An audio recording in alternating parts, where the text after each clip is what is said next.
Stanford University.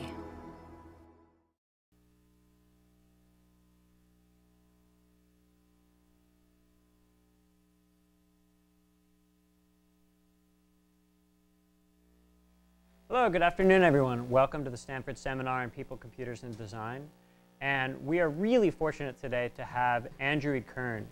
There is a diffuse community of folks around the world that study creativity. And Andruid is one of the best positioned to be able to do that. He's got an incredibly interdisciplinary background. He got his undergraduate degree in applied math and electronic music from Harvard, and then went on to do a master's in music composition at Wesleyan, and he got his PhD in computer science from NYU, working with Ken Perlin. And so he's got a really interdisciplinary approach to the work that he does, and that's not only in his education, but also in his research.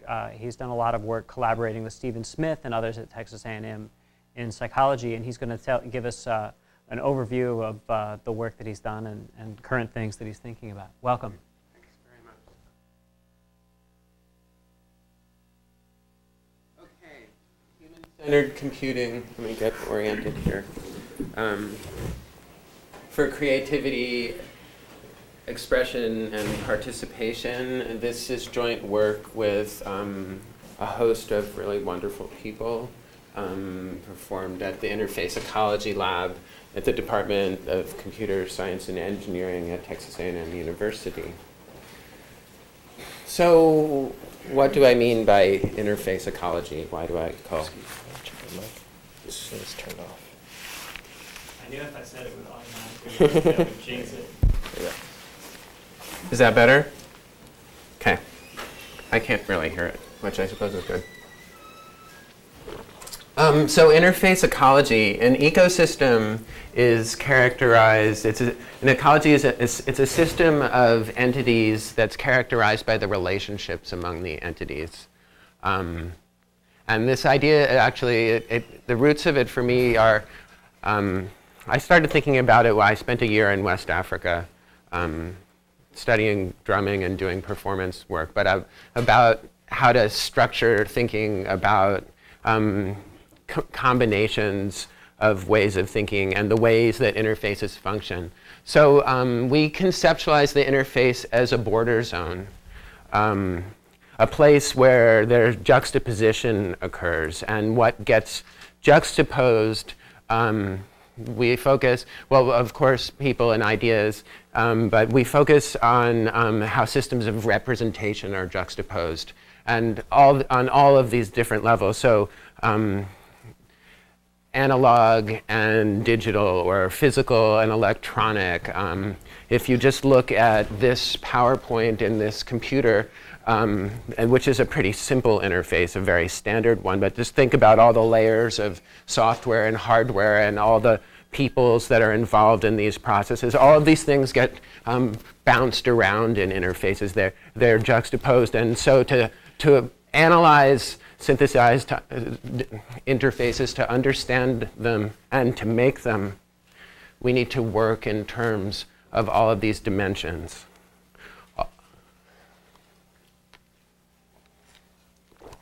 And so once you're doing that, that requires lots of different methodologies, disciplines, associated epistemologies, and when these are juxtaposed, you get differences, because what knowledge is in science and in social science and in art, and in more specifically, you know, people have different ways of formulating and deciding what knowledge is. So these differences, if you pay attention to them, give them some attention and some sensitivity, they become a basis for producing new knowledge. And so the charter of the Interface Ecology Lab is to inhabit and create such border zones and to understand them. This is a diagram I made initially for an art science panel at ACM Multimedia a few years ago. And I'm contextualizing it today. In the center, I have this idea of embodied human experiences. If we're going to have human-centered computing, that means that people are going to be in the middle, in the center. And inherently, we are bodies, we are physical. You know, we're not just our ideas and our thoughts, but we have this apparatus that we inhabit, these apparati. And so that's where it has to begin. To me, if you want to have a human-centered computing approach. And of course, our experiences are, and the experiences that one might want to develop, create for people are characterized by the activities as a generalization of tasks that people engage in, our cognition, and the situated contexts of the environments that we inhabit, work, and play in. So moving from this place of the person in the center on top, in a computing environment, then there has to be some input through some kind of sensing.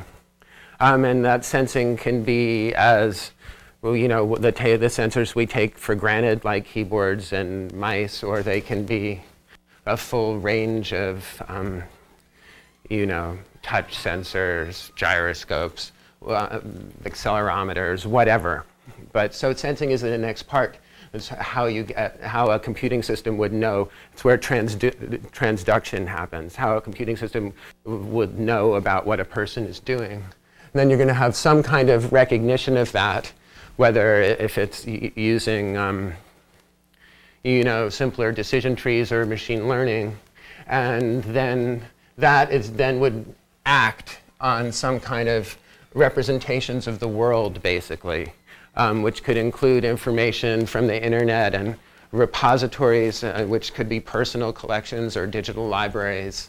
And I think of information semantics as a representation, a way of representing this space and connecting it then to, when I say interfaces, I mean this quite broadly. It's representations that computing systems use to present themselves to people, which can involve media and affordances, actionable objects that promote interaction, that tell people what they can do. So there's this stimulus, and that feeds back into the embodied person at the top. And this idea of human-centered computing for creativity, expression, and participation, to me, these are they're aspects of who we are as human beings that are worthwhile and interesting. It's a value-based choice, really, but there are things I like about who we are.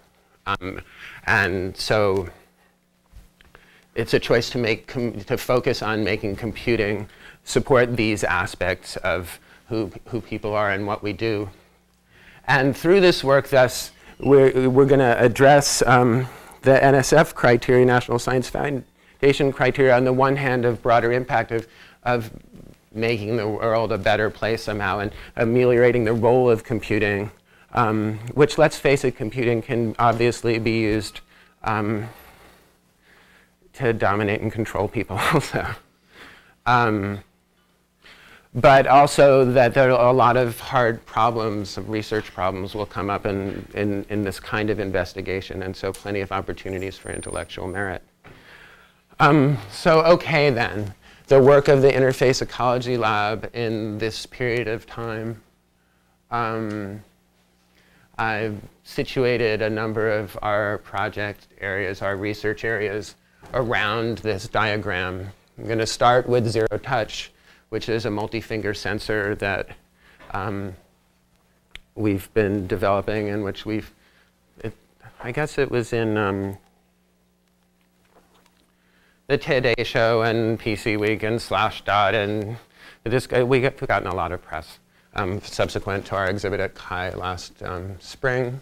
And then I'm going to show a bunch of interface interaction areas, trans-surface interaction, zero-fidelity simulation, and information composition or representation. And then information-based ideation is an evaluation methodology for creativity support environments. And at the end, I'm going to talk just a bit in the internal representations area about SIMPLE, our support for information mapping and programming languages initiative, which is an open source project, or an umbrella of projects, really. Okay, actually, so I forgot I was going to stop around here. Did anyone have any questions or thoughts about the interface ecosystem stuff? Maybe I'll go back a slide. It's all just the vanilla thing that you were thinking about when you walked in here. Okay. So ZeroTouch then. ZeroTouch supports, it's a multi-finger sensor. It supports free air interaction and also can be integrated with displays to add multi-touch, or something that seems like multi-touch, because it's not really touching the surface that's sensed. Let's see if I can get this going. ZeroTouch is a high-precision, multi-touch and free air interactive sensor. Using inexpensive modulated light receivers located around the periphery of an interaction area, the visual hull of any objects within the area can be quickly and precisely determined. Okay. ZeroTouch. So the characteristics of zero-touch sensing, we can track 30 or more fingers depending on the sensor configuration. And we figure we're achieving an average of 600 dots per inch at 80 frames a second. It's zero force activation, which means it, and hopefully we'll manage to do some successful studies about this soon. We haven't quite tried yet, but it might be lower effort than capacitive multi-touch, because you don't have to push. It integrates easily with existing LCD displays, and it does also enable free air interaction. The electronics, we have a nice modular design, and a module consists of an array of modulated IR, an array of IR sensors, and each one has one modulated IR emitter.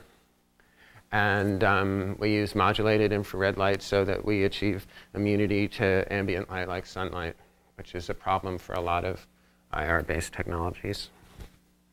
Methodologically, we turn each LED on one at a time, and we cycle around doing that. But whenever one LED is on, we read from all the sensors at once. So then we put those perspectives together, and we get this visual hull, which we can then use computer vision techniques that are readily available to track blobs amidst that. Here's some applications. ZeroTouch can be used as a standalone multi-touch sensor, augmenting any existing display with multi-touch functionality. It can also be used in combination with stylus-capable displays to enable precision pen and touch interaction. Shown here is Pen and Hand Command, a real-time strategy game that makes use of both pen and touch interaction in a synergistic manner. Using ZeroTouch for free air interaction enables new forms of interaction with remote displays. Shown here is Intangible Canvas, an application for painting on a remotely projected canvas using an iPhone for multimodal color and brush selection. It can also be used for gestural interaction, as shown here in Timepiece Explorer, a gestural video browser developed in collaboration with Zigglebom Coelho.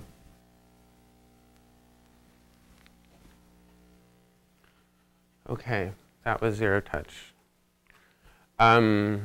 Any questions? Yeah.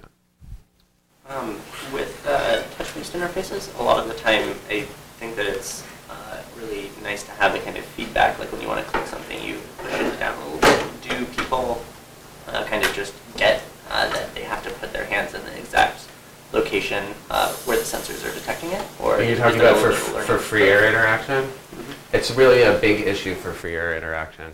There's a whole set of challenges for interaction design that we're just starting to work on. We do have some ideas there's a few ideas that we have for how to deal with that. One is to potentially stack sensors so you can detect thresholding and give people clues. Another thing we're looking at doing is shooting light across so you can see when you're crossing the threshold. But it's a really big problem. It's not as easy as it looks in Minority Report. That's what I would say. Yeah. In terms of cost, when you all were developing the system, it seems a very off-the-shelf components. But how do you see this progressing in terms of, you know? So ZeroTouch, it's kind of a medium level of cost. It's never going to be, I mean, it's not super cheap. You can do a 27-inch Apple Cinema display for a couple $100 basically in the quantities that we're dealing with right now. So it's not free, and it means if you scale up, which we haven't yet, but we're about to work on, if you scale up to 55 inches, you might start crossing $1,000 for the sensor. So it's not free, but it's a lot cheaper than anything on the market right now. Okay, cool. Trans-surface interaction is a term that we coined to describe interaction across surfaces, and we have a paper that's been accepted to CSCW 2012 in February about this work. But I mean, so I wrote so many surfaces, so little connection, it's pretty obvious that there's what you could potentially get from having all of these devices that we have is very underutilized right now. And this idea of culturally based design, it's really obvious. Pinch and zoom are really obvious, right? Pinch to zoom and rotate to rotate. That's really obvious what to do with multi-touch. But to do higher level gestures and interactions, that's a hard design space, I think. It's a really challenging design space. So the idea of culturally based design is to find embodied interactions that people have been doing pre-digitally, you know, with physical world objects, and draw on the knowledge that people have for doing that. And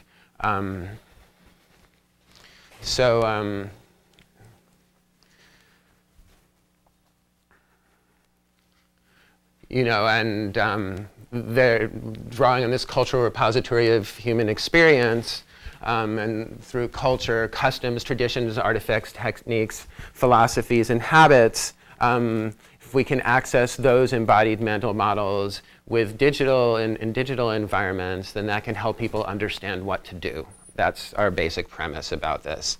And I can mention that I think this work differs from, well, it differs from, for example, if you think about the desktop metaphor. The desktop metaphor, it's related, but the desktop was kind of looked at as a productivity environment. And I'm not saying to necessarily look at things that you thought of as productivity environments. I'm saying look at anything that people do that you could potentially, you know, use to help them understand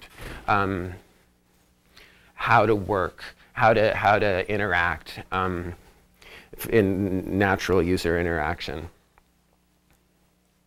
So tables are incredibly common as spaces, and people have lots of traditions involving tables. And I think this is I mean, we have one example here, but I think there's a whole lot of things that you can look at that people do with tables as a source for design ideas.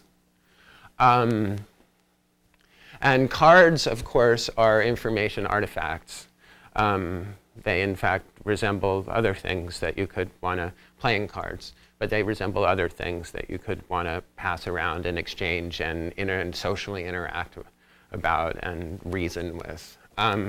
And there's quite a lot of cultural precedent for people playing cards on tables. And we decided to pick the contract rummy as a game to instantiate. One thing I like about contract rummy is that it has turn taking in it, but you can also override turn taking and spontaneously act sometimes. And those are nice qualities of social interaction. And then, you know, some of the developers had a history of playing this game, and I think that's good for people to be personally involved in their work and expressing themselves. So in multi-surface rummy, the iPhone serves as a private information space, and the iPad serves as a social information space, as a small portable tabletop. We came up with the ideas of, I think that's okay. We came up with the idea of situating people at the corners rather than at the sides, just because the corners are essentially spatially symmetric and the sides aren't. And that's better because we're working with a device that's just on the market. So part of card playing, of course, is moving cards to and from the private workspace from the social workspace. So we came up with this trans-surface portal. And the basic ideas are, first of all, cards are flicked off of the top of the phone to the display. And that's kind of a lot like what you do when you play a card. But of course, it's different in the sense that there's this discontinuity between here and here, which some researchers have tried to do really fancy things to account for that discontinuity. Well, our findings are that people are not bothered by this discontinuity, especially if they think if you start them playing cards. So, you know, culturally based design can lead to the metaphor of think of this like card playing if you weren't playing cards, and then it's a metaphor. But they very quickly understood this, and then we have this zone here, the trans-surface portal, when it gets to the shared social space where things reside in temporarily, basically, and then the player can continue the playing of the card to the appropriate place. So we did an evaluation, and we had two sets of participants. Some of them, which you'll see on the subsequent slides, were students mostly, and you know, basically, whatever, 22 plus or minus 3 or something like that. But then we went to our local bridge club because we were looking for card players. And it turned out that our local bridge club, the participants we found had a mean age of 73. These were people who absolutely did not think of themselves as, none of them had iPhones, you know. They did not think of themselves as technologically literate. And this is another value in culturally based design, is that they learned how to do this really fast. Because they were playing cards, and they know how to play cards. I mean, they really are, I mean, these people are card sharks, basically, you know. They play cards all the time. They've been playing cards for their whole lives. They know what, they're very comfortable and confident when they're playing cards. So that was really interesting, and you know, part of our findings is about this stealth education opportunity, basically. And we did a fluidity analysis by looking at video of people playing rummy this way, and then we also had them do some rounds with regular physical playing cards. And we found that in the first round, 79% of the exchanges of cards were fluid. And by the third round, and that's compared in the physical, it was 93. So that's not a terrible difference, really. By the last round, we were up to 86. And at the beginning, the two groups were not significantly different. In the round 3, for whatever reasons, the elderly hadn't improved as much, and the younger people were improving more. And I don't know, we don't know if you kept them, if you did more sessions, if that would go away again or not. A quick question, could you just describe how you measured fluidity? Yeah.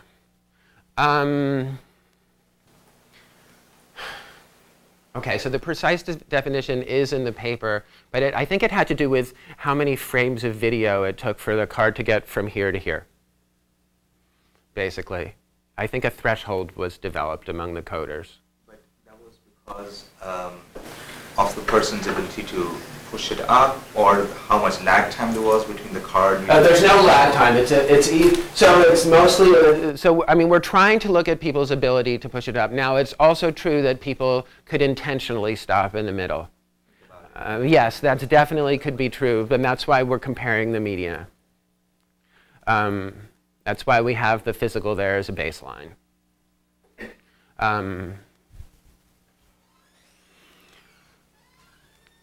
So, and I'm not saying that the phones are inherently and always as good as the physical playing cards, but what I am saying is that this works pretty well, and yes, and we intend to use it for other kinds of information artifacts and other kinds of activities, yeah, that this idea of looking at cultural practice as a source for design of embodied interaction, such as in the trans-surface context. In trans-surface contexts, seems to work. Okay, any other questions about this? Good. So zero-fidelity simulation is an idea that we it was an emergent idea in our research, that's what I would say. We didn't start with it. But so our idea of zero-fidelity simulation is that we're going to start by looking at practice again. And we're going to develop some kind of a alternative environment, quote, simulation. And we're going to recreate the distributed cognition aspects of that environment. That is how information flows, what kinds of representations people use, roles and structures of how people cooperate. But we're not going to, this mimesis of concrete, we're not going to mimic the physical things. So in this case, we started out with firefighters and firefighting practice, but we did not actually mimic fire and smoke at all in our simulation. And what we have is something that might not have even been called a simulation before. I've seen people talk about things like this and say, well, that's not a simulation. But this abstraction, what's been really interesting to me is, and I'll show you this, is how much the people who work in that environment recognize it as a simulation. They play the team coordination game, and they're doing it. They're fighting fires or whatever they do. So we started out collecting data, engaging in ethnography at TEEX. We just happened to be situated in conjunction with one of the largest and most premier institutions of firefighting, and actually more generally emergency response education in the world. People come from all over the world to study there. And so the distributed cognition of firefighting, some of the things that were interesting to us is you have firefighters in the field, and you have an incident commander and company officers who, well, as incident commander, that sounds like that person's in charge, and that person is in charge, except that sometimes they don't have the situated information that the firefighters have, is what it comes down to. And so there's this back and forth process that happens. And another aspect of it that's really important is that they use face-to-face communication when they can, but they rely on radios quite a bit because they need to, because everyone can't be in the same place all the time. And radios, of course, are much harder to use. You have no gestural interaction, no dictic references, and only one person can talk at a time. And in fact, a lot of radio systems, if two people talk at the same time, then you get squelch, you get nothing. I have a question about that. Sure. I agree with all of your limitations of sound, and that's often used as a motivation for video conferencing as a much better communication technology. And video has challenges in this particular setting, but given the limitations of sound-only communication, why do you think video has been slow to take off? at least slower than I would have guessed.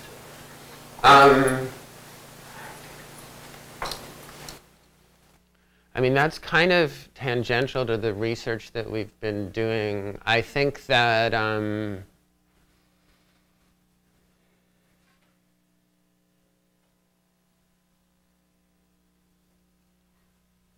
well, okay. So in a fire situation, then there's a lot of limitations because of heat and smoke, and so yeah, I don't know how well iPhones are going to work inside a fire. And people's ability, like, you know, radios they're like attached to their gear somehow, and so that whole thing of carrying of phones, I don't think it'll work in those contexts. I think in some emergency response contexts, you know, it can work. The only other issue you're going to have, though, in a lot of situations, bandwidth is going to be an issue, and you know, video is more bandwidth,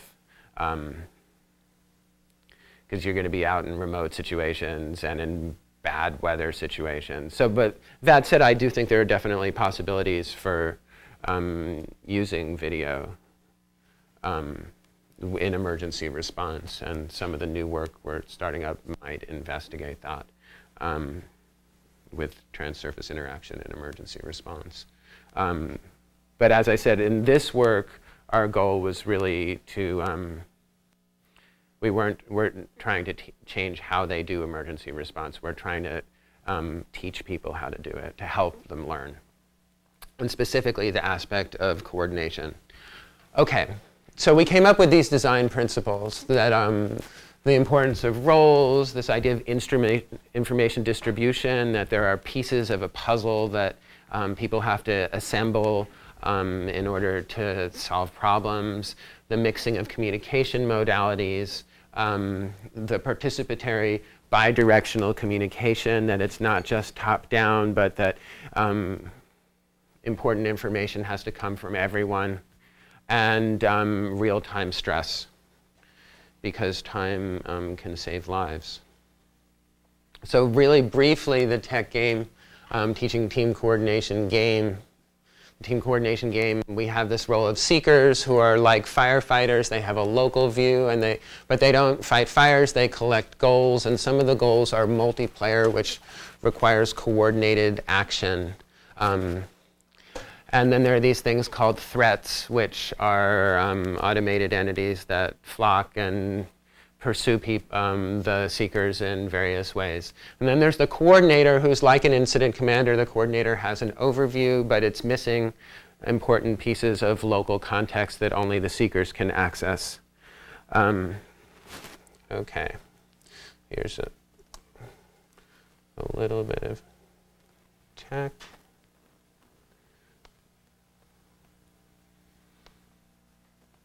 This is Base, hurry. Back to the space, guys. We gotta go now, Lance. Okay, here's the deal. We've got one more goal to get. You're gonna want to go directly east. But you're gonna have to be careful because just about every bad guy's there. Okay, we got a couple walls in the way. We're gonna have to head more southeast and then east first.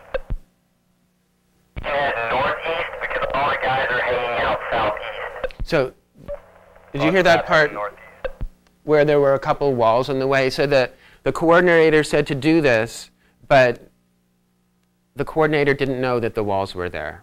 And so there's this negotiation there of what to do. And that's that kind of interaction and this communication as a core mechanic in the team coordination game is really crucial, that they have to talk to each other in order to function in this zero fidelity simulation. Yeah. Do you think that asymmetry is something that you want to design for in the future? I mean, for a long time, people have argued that we want to get it as symmetric as like being there. Do you think that it's better to design for this? I guess my first answer to that is that no one's asked me yet to design how they do team coordination and emergency response. The task I took on was supporting how they do it and teaching them to function in this way. So honestly, personally, I like symmetry, and even I can tell you that I was attracted to working in this context because even though there's an incident commander, there is this whole bottom-up push of information from the field that makes it more inherently participatory. And this game, we went through cycles of iterative design to make sure that you had to do this bottom-up communication in order to play successfully. Or some of our early designs, the coordinator would just tell everyone what to do. And that was a failure as far as I was concerned. And I think as far as, as teaching them the skills they need go also. So no one's asked me to redesign how emergency response is practiced. And I'm not holding my breath about that. But I'm sure if they do, then I could have ideas about it. But should we be adding video cameras to everyone's helmets? Or maybe that's the wrong goal. Maybe that's what you're pointing out here, that it would be more effective overall. No, I'm not pointing out something about what effective emergency response is. I'm just trying to teach people how to coordinate, get in the structures that they're working in. That's what I'm saying. I'm just saying that's like, your question is a good one, and I can answer it abstractly. But as far as this work goes, there's a task context there, which I didn't design, and our goal was to support it. Yeah. So, did you model in any way the externalities or the a priori information that people would be coming to the site with? I know in practice there are pre-incident plans and maps, so on and so forth. The answer to did everybody come to this new?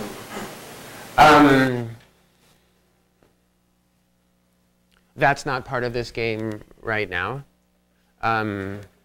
I can certainly imagine and have thought of building more multi-layered simulations. But I guess one thing that I think is really good about the tech game actually is that, about the team coordination game, is that in its current form, is that it really focuses on this communication in order to solve a problem together aspect.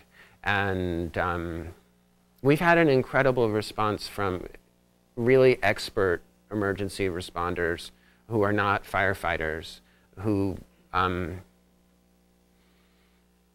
created a research scientist position for the PhD student who was working on this after he graduated because they want to use it in all of these different curricular circumstances because they don't have anything like this right now. They're really interested in using it, even with experienced responders who come together, in a particular crisis situation just to get them working together better.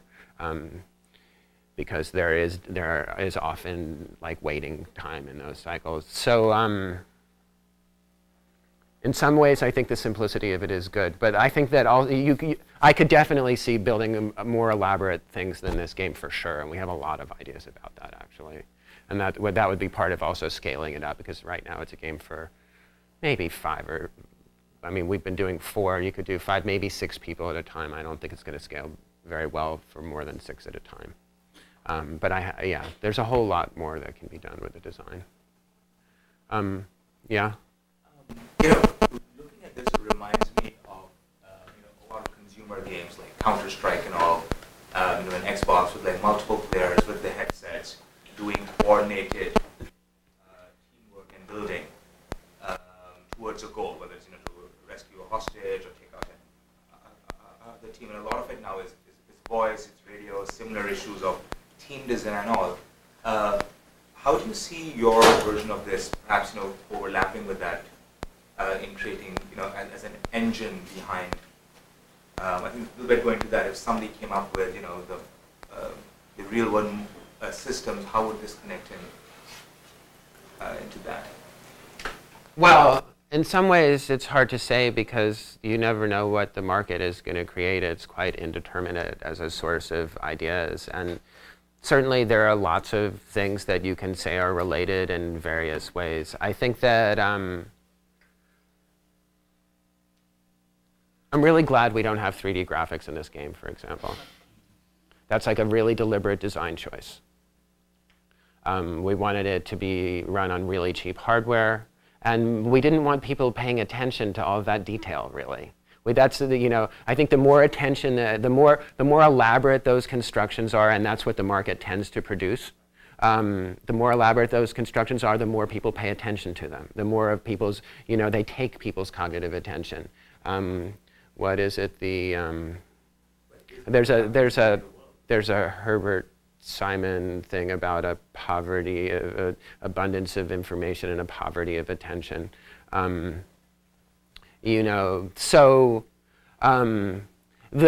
team coordination game is not meant to replace other forms of simulation either. Zero-fidelity simulation, it's just meant to focus on this one aspect of coordination.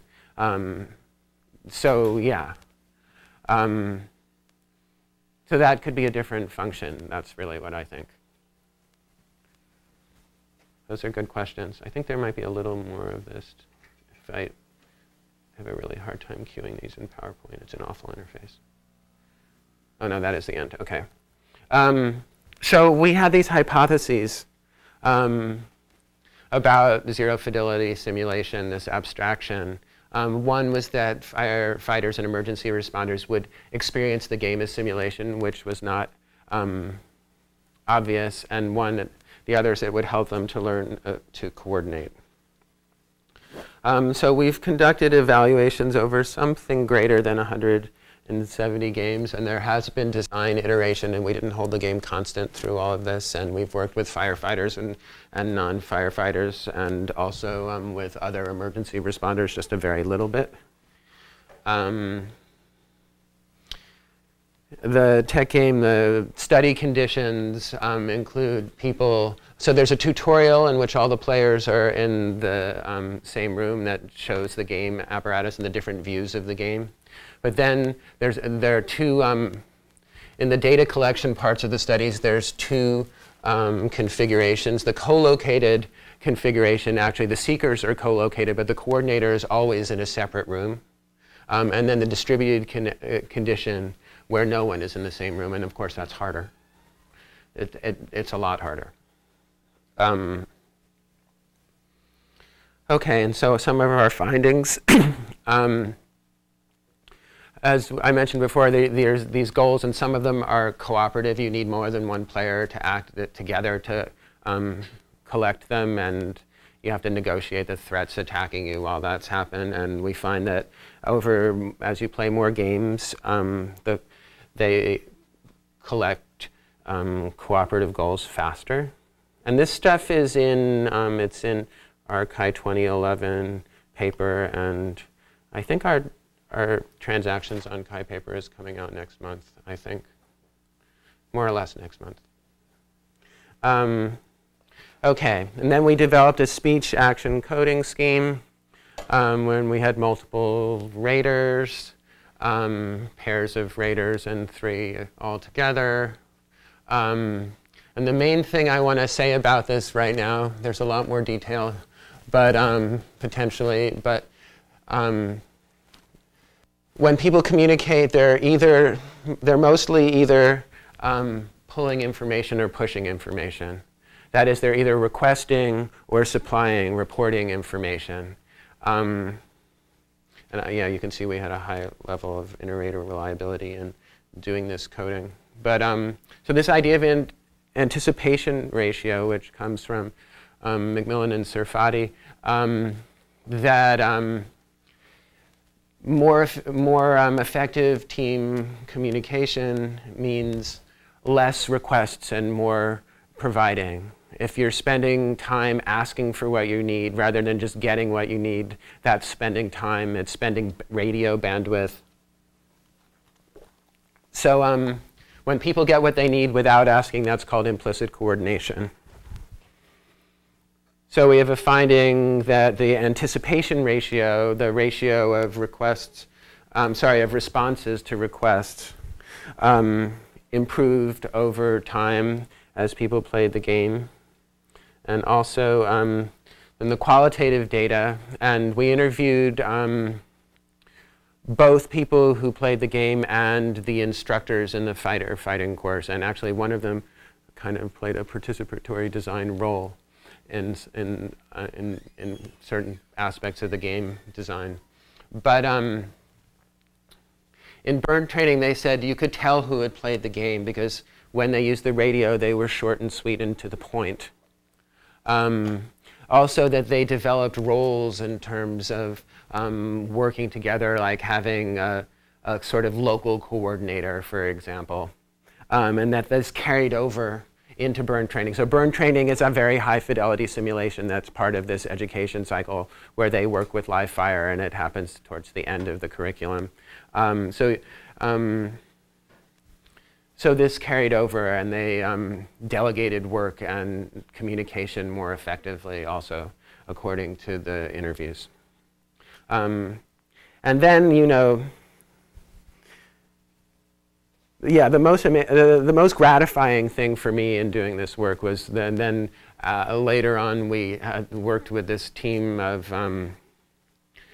emergency responders who were not all firefighters, and then they were really experienced people, and they sat down and played, and they were doing emergency response.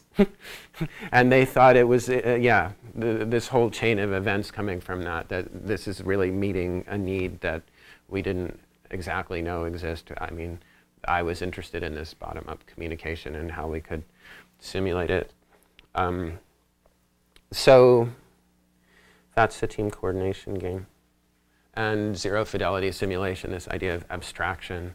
But I think it's really, I will say, I think it's very important that that the work is based in practice, and I think it would be very hard to just invent a game like this that would work without understanding practice. How durable are the teams in firefighting? Is it the same 6 people that work together every day, or are they composed ad hoc on a day-to-day basis? In any response situation, they can be composed ad hoc. But I think in, you know, on smaller scale, and I think in smaller scale incidents, they're going to tend to be mostly the same people working together. I think that's what it comes down to. So there's continuity, but you know, it can be shook up at any time. That's really my understanding of it. And yeah, and in large scale, I mean, I think in general, when you can, you'd probably put people into the field who know each other, if you have them, unless you had a specific reason not to. But yeah, I think it changes a lot. There's some interesting analogs to surgery teams where surgery teams that know each other really well, the informal communication and requests are a lot smoother. You know, I know what you're thinking without you having to ask if we work together all the time. And when people work together less frequently or may not know each other at all, then you need much more explicit communication. And I was curious if that was something that you saw in this domain. Yes, very much so. And actually, you know, the people that we're working with are talking about using this game with like ER teams for disasters, potentially, to help, you know, get people through that quickly, basically. So yeah, I think that it's potentially, there's a part of it that's quite potentially transferable, and that is another whole set of, we have this transferability hypothesis that actually for both of this and the trans-surface work, the culturally based design work about, you know, so how much can you take this and then use it in completely other contexts, which we don't have any data about that, but it's a question we've been wondering about. Yeah? That everybody was very able to play at an abstract level of relevant abstract information without the support of all the realistic detail, or some people did not seem able to take advantage of that abstract information? I think most people pick up this game quickly, and there have been a few who haven't. I don't know if any of the ones who haven't have been non-firefighters. I'm sure that in the study we did with we have been firefighters. I'm sure that in the study we did with non-firefighters there were issues. There actually, you know, anyone can have issues picking up the game. That's why we have a tutorial. I mean, the tutorial is something that also evolved through necessity, really, and us seeing the barriers. And I think the tutorial really helps a lot because they get to see the coordinator view and the local views at the same time and talk to each other about it. And so I guess my answer is sort of, people have to learn anything, but I think mostly this game is pretty easy for people to learn. But I mean, I think, honestly, I think the biggest factor about that is game playing experience. People who have no game playing experience learn it more slowly. But generally, people pick it up. Okay. So information composition, then, what do I mean by this? Information composition is a form that we developed for representing personal collections of information as an integrated whole. It's visual and semantic, and it includes overlapping and compositing, which is different than what a lot of things do. There tends to be a lot of assumption that things should be next to each other and not on top of each other. And this is a composition actually that a student made. It's now a couple of years ago in the design process course in the College of Architecture at Texas A&M using our information composition software. I guess the combined formation version of it. And the thing about these is each one of these things, it's actually, well, okay, some of them are annotations that the author provided, but most of them are they're really visual bookmarks. They're linked to sources that they were clipped from. So an idea from library science is the idea of a surrogate. A surrogate does two things. It represents an information resource, and it provides access. So a logo by itself is not a surrogate, but a button on a Coke machine is a surrogate, because it will give you a Coke, right? And I like to say the surrogate eclipses the object. They're tightly linked to the object. So, and especially I'm thinking about something like the Google snippet, right? Because it's this little representation that you decide if you're going to see that thing behind it. And so even though it's little, you're so close to it that that eclipse thing happens. There's this work by Baddeley that's rather decades old now about visual cognition, and this finding that there's the visual spatial sketchpad, which we use to process visual information, and the phonological loop, which handles audio and text, and that they're essentially separate parts of the brain. And so it seems like a good idea to use them both when you represent information, which of course this representation does not do. So the idea of information composition in general is an artistic method for putting a whole together with lots of parts, but it's not just a list or a grid even, but it's an integrated representation, and it's an expressive representation. In information composition, we're using visual design principles, layering, spatiality, size, color, and compositing. And by that token, the Kandinsky painting would also only use half of that system. That's true. Actually, I have that there partially because it's called composition number 8 or whatever. So anything that's purely visual as opposed to audio would use only half. That's true. Yeah, it's information composition that's putting these things together. That Kandinsky thing there is to represent the idea of composition in general. And they're kind of packed into one slide because I had a limited amount of time. But yeah, that's a purely visual composition, and a symphony is a purely audio composition. An opera obviously is using both channels, for example, or a music video.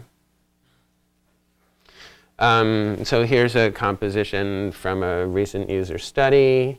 Our latest version of our information composition software is called Info Composer. It uses metadata, which I'll talk a little bit more about later. It's one of the simple technologies to organize and derive and extract and present heterogeneous metadata from lots of sources. And here is a clipping in an information composition that was dragged from Google Patents, which I kind of just discovered one day recently that turns out to be by a friend of mine. But anyway, you know, you just drag this into the composition, and then you can get these in context details on demand, which are somewhat expanded here. They collapse and expand, but you can see that the metadata for this drawing from the patent includes the name of the patent and the authors, of which that's only one is showing, but there are multiple, in the patent classifications, and the actual claims of the patent. That's like the most important text of the patent are extracted as metadata, the filing date. So all of this is, becomes metadata for a clipping, which was collected just by dragging the clipping. The current version of Info Composer also uses fluid interaction techniques. There's a,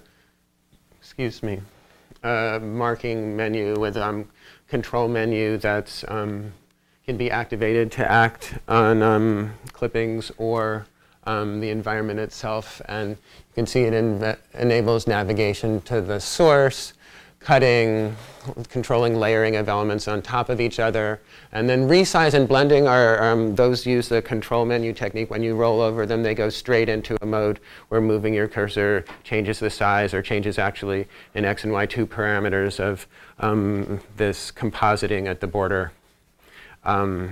So intention to make it fast for people to do complex things. And this software is available on the net. You can check it out and use it. And there are courses right now at Texas A&M and the University of Texas using this. At UT in the iSchool, and at A&M in the design process course in the College of Engineering. And I think there might be 250 students using it, or 300 across 3 or 4 classes this semester. I think easily, I mean, if you, I guess my classes would bring it up to 300 or something like that.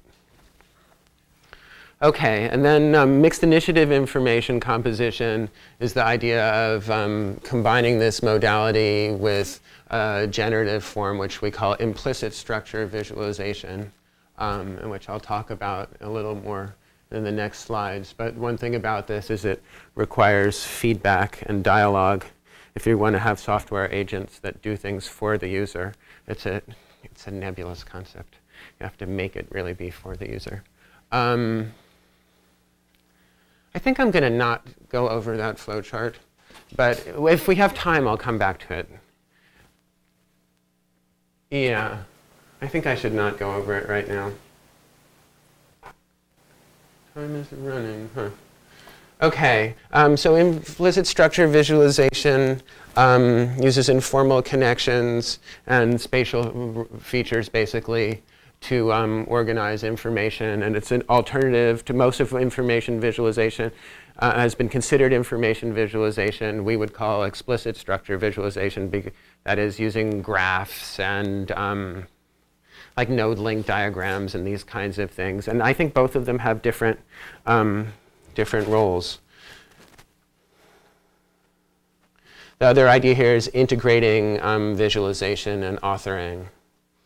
So authoring supports assembling, interpreting, and expressing ideas, while visualization helps people explore spaces and make sense of ideas, basically. So Messy Organizer is an implicit structure visualization algorithm that operates similar to how people organize information, in that it's all provisional because you don't know what you're going to collect. And so you kind of put things in an organization, but then new things come in that might not fit very well, and you end up with overlapping and things like that. It's what people do on their desks. I'm not going to talk about the algorithm. That is in the JCDL paper, but I'm going to show it in action here. So at the beginning, elements are going to come into this space in different places. There are no constraints at the beginning. And then you're going to start to see activation based on relatedness of elements, which is here being done with a term vector model, but you could use any features. That's actually Steve Smith over there, and there's some creative cognition things coming into that corner. Oh, I guess there's some exploratory search things coming over here. So you can see the activation in this view that the algorithm is seeing. And so we have this idea of putting related things not entirely on top of each other, but potentially overlapping and near each other. And there's this constraint that you don't know what the set of things is in advance. So it's iterative. And you could see also some authoring happening, the user dragging things into that center space. Another thing about the algorithm is that it allows for identifying regions of the space that it's not allowed to use, which is challenging for information visualization. I guess that's mostly what I want to say about this. OK, information-based ideation. So divergent thinking, a lot of work has been done studying people's performance on convergent thinking tasks. They have a single correct answer, and their performance can be measured by how long they take and if they get the right answers or not. And creative cognition is the study of divergent thinking questions which have multiple correct answers. We've developed these concepts of information-based ideation, tasks and metrics. In these kinds of tasks, the user's goal is to create new ideas. So it's a very specific set of things that people do with information. It's related to something like exploratory search, but it's not the same. It has like an overlap. So people are assembling information. They need to see relationships, reflect, and answer some kind of open-ended divergent thinking questions. And this could involve planning or designing a weekend or a paper, an internship, an education, a thesis, an invention, a career. There's a range of different things, tasks that people engage in.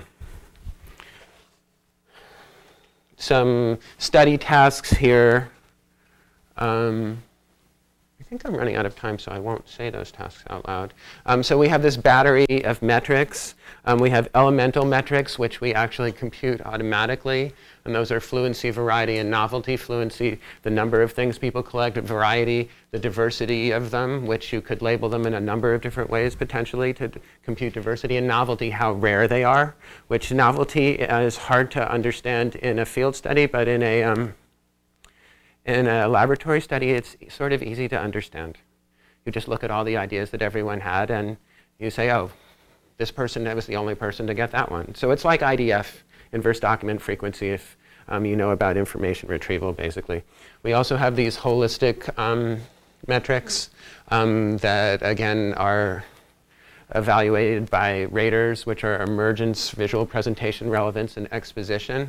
And we have we have an extremely well-defined set of criteria for each of these, and a process that lets us get in a rater reliability of over 85% rather consistently in assessing them. So one experiment was separated versus integrated. The cases I was just talking about, where you're going to put the information visualization and the authoring space in one window or in two windows. It seems really obvious to put them in one window, but then again, how many information visualization tools have you used that have an integrated authoring space? Not too many, probably. So we did a 2x2 within subjects experiments with counterbalanced conditions and 2 tasks and 49 participants. And basically all the elemental metrics were significantly improved in the integrated condition. Turns out in this case, none of the holistic ones were, but we asked them questions about their experiences. Lots of questions, which was less tedious, easier, more stimulating. All these questions, it was quite strongly that people liked integrated better and found it. Y-axis in this slide, the previous one, just like Likert scales summed. They're all different ones. These are Likert scales. No, these are the number. No, these were yes/no questions. These are a number of respondents. So that's 19 respondents said integrated better, 3 said separated, and 6 said both were the same. In this one, these are novelty is normalized on a 0 to 1 scale. Variety and fluency. Why don't you ask me after the talk?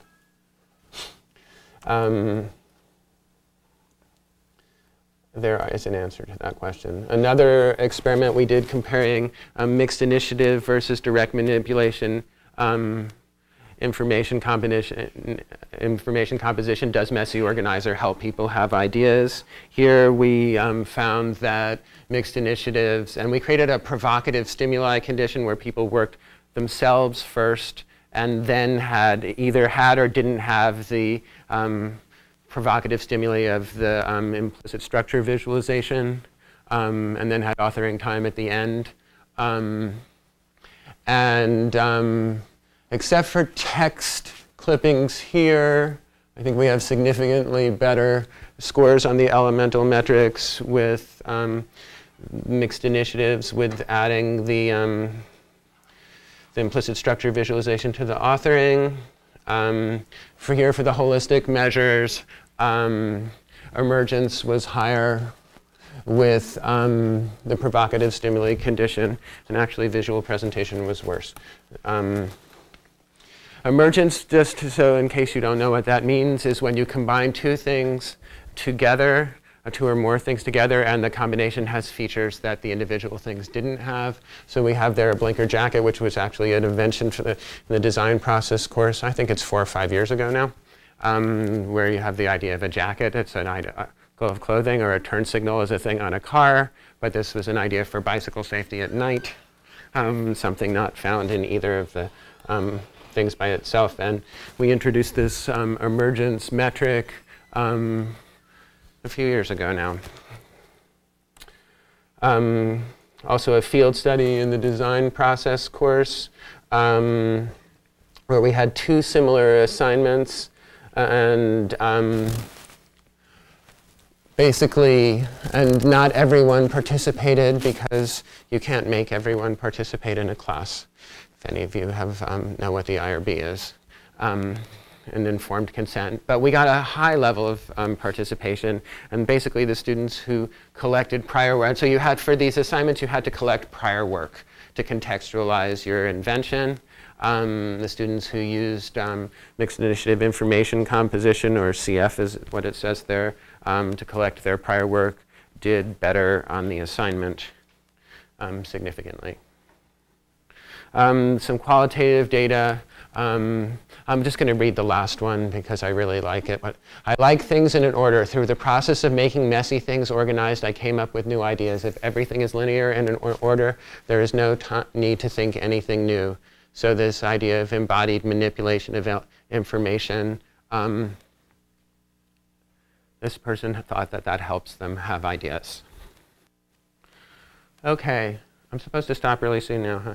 Okay, so I won't talk about our open source software, but if people are interested, would be happy to talk about it, and you might actually want to use it, especially if you're doing things like saving complex information or wanting to build projects across multiple platforms like Java and C# and Objective-C, or are working with complex metadata.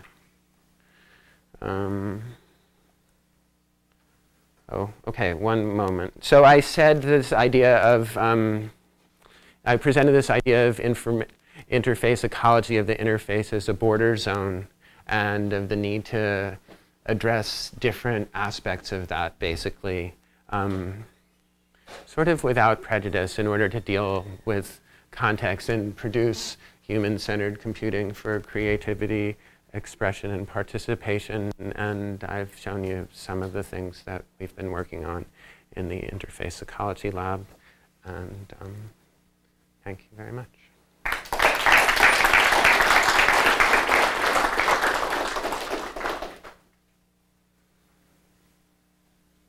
Are there any questions? No? Thoughts? What was the open source software that you were about to talked about? What was it called? It's called Simple Support for Information Mapping in Programming Languages. We have this cross-language type system, which enables you to annotate your code, for example, in Java and generate equivalent data structures automatically in C# or Objective-C, or you can start in C# and get it in Java and Objective-C, and to serialize objects using XML or JSON or TLV, to send these objects across sockets, TCP or UDP, and execute remote methods on them.